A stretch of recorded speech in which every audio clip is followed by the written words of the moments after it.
Hi, this is Tim from Tiger Astronomy, and as you know, I'm working on the NexDome ASCOM server at the moment, and the firmware is done, and that's pretty solid, and most of the low level of the driver is done, although it's not quite far enough along to run as an ASCOM driver yet. So, but however, today, well, back up a bit. I tend to work using test-driven development. So what happens is I tend to write lots of little bits of the code in isolation and test them with unit tests.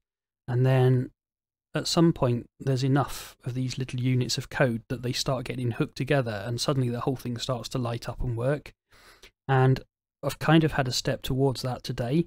So I will switch over to my PowerShell screen here and I'll show you what I mean.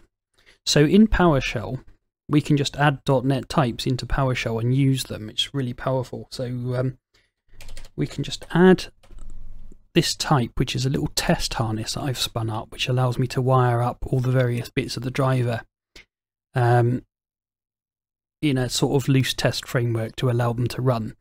And then, so I need to create an instance of that test harness. So we do that just by newing up, basically new object in PowerShell is just the same as newing up an object in C#. So there we go, now we have the test harness. And that comprises a composition route which wires up all the dependencies, and a method which does that and gives me back the instance of the device controller.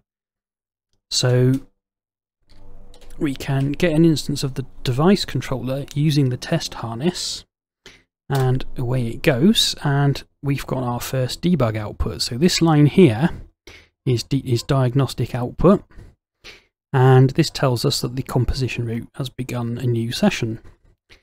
So now what we should be able to do, and this is not going to work in a very convincing way, but as a software engineer, if you're a software engineer, you'll appreciate this, but as an end user, probably not. So we can now,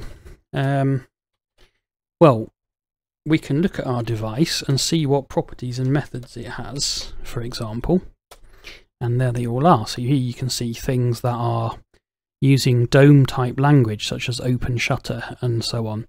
So we should be able to now use the open method here to create and connect to the serial port. So if we go device.open, and this will only work so far because there's not enough of the code written yet, but as you can see, there's lots of diagnostic outputs, and it's trying to do some stuff with the rotator state machine. The shutter state machine's gone off into offline state, which is what you'd expect, and I don't think there's enough of the code working for me to actually control the hardware yet, but as you can see, there are these messages coming back and read vertically down like this. So this is XB online, and this is actually coming from the rotator unit. So and what this tells me is that it's connected to the shutter, and the shutter is online and communicating.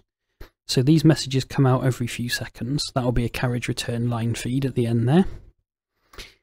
And so this is all coming up the serial port into the driver code, and then out through the diagnostic logging here. So we can't, as I say, I don't think we can. Let me just clear the screen because I can't see what I'm doing. We can't really control things yet because device, let's try slew to azimuth and see what happens. Not skew, slew to azimuth, 10 degrees, and enter. And as you can see, not a lot happens there. Let's try that again. Yeah, so probably the rotator's in the wrong, the state machine's in the wrong state, and by design it will just ignore anything it can't do while it's not in the right state. So there's a lot of promise here, and things are moving forward, and hopefully by the end of the weekend I will have enough of the code done that we'll be able to control things. So maybe I'll make another video then. I've been Tim from Tigret Astronomy. Thanks for watching, and goodbye.